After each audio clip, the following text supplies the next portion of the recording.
বিশ্ব যোগ দিবসের বিশেষ অনুষ্ঠানের আয়োজনের মহড়া চলছে মুর্শিদাবাদ জেলার বিভিন্ন যোগ প্রশিক্ষণ কেন্দ্রে।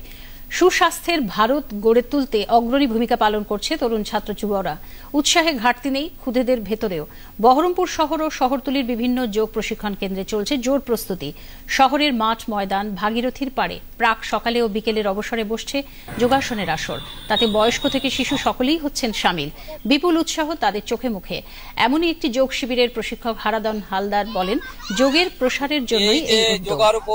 আমাদের দেশের যে প্রধানমন্ত্রী নরেন্দ্র মোদী স্বপ্ন দেখেছিলেন যে দেশের প্রত্যেকটা কোনায় কোনায় এই যোগা পর্বটাকে ছড়িয়ে দেওয়ার জন্য, তাই আর কি বিভিন্ন সংগঠন, ক্লাব, স্কুল বিভিন্ন স্তরে এবং এমনকি পাঠ্যপুস্তকে এখন বর্তমানে এই যোগার প্রচলনটা হচ্ছে। সেই সঙ্গে আমরা চাইছি, আমরা বাচ্চাদেরকে শিক্ষা দিচ্ছি, যেভাবে দিচ্ছি সেই বাচ্চাগুলো শেখে আর কি বাড়ির মধ্যে আরো অন্যান্য সদস্যদের যারা শিখাতে পারে, এইভাবে যাতে প্রসার করতে পারে, সেই জন্য আমরা এই যোগা দিবসে উদযাপন করতে রাজি হয়ে যাচ্ছি আর কি।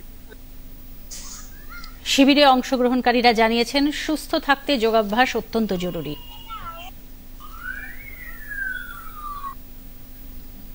প্রস্তুতি জোর কদমে চলছে। সামনে 21শে জুন যোগ দিবস আছে, সবাই স্যারেরা করাচ্ছে। প্রত্যেক বছরই যোগা দিবস হয়, এমনি একটা বার্ষিক অনুষ্ঠানও হয় মাঠে।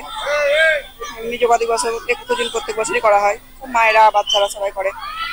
প্রধানমন্ত্রীর, কারণ তিনি যে উদ্যোগটা নিয়েছে, কারণ আমাদের দেশের বেশিরভাগ মানুষই হার্টের প্রবলেম বা বিভিন্ন রকম ডায়াবেটিস মানে দুরারোগ্য জিনিস মানে রোগে ভুগছে। তো সেই ক্ষেত্রে যোগ একমাত্র এই আমাদের নিরূপায় করতে পারবে, বুঝলেন তো। এবার সেই ক্ষেত্রে যোগ চারিদিকে ছড়িয়ে দিচ্ছে মানুষের মধ্যে, মানে একটা প্রিকশন সৃষ্টি করে দিচ্ছে। হ্যাঁ, তোমরা যোগটা করো, যোগ করলে তোমাদের শরীর সুস্থ থাকবে। এবং এখনকার দিনে বাচ্চাদের যে চোখে চশমাটা বেড়ে যাচ্ছে, এটা একটা মানে কম্পিউটার বা বিভিন্ন যে মোবাইল গেমিং, সেটার ক্ষেত্রে কিন্তু চোখের উপর বিরাট বড় একটা ইম্প্যাক্ট ফেলছে। সেখান থেকে যদি বাচ্চারা বিকেলবেলা এখানে এসে একটু যোগাসন যদি প্র্যাকটিস করে, তো সেক্ষেত্রে তাদের চোখ আর কি ভালো থাকবে এবং শরীর সুস্থও থাকবে।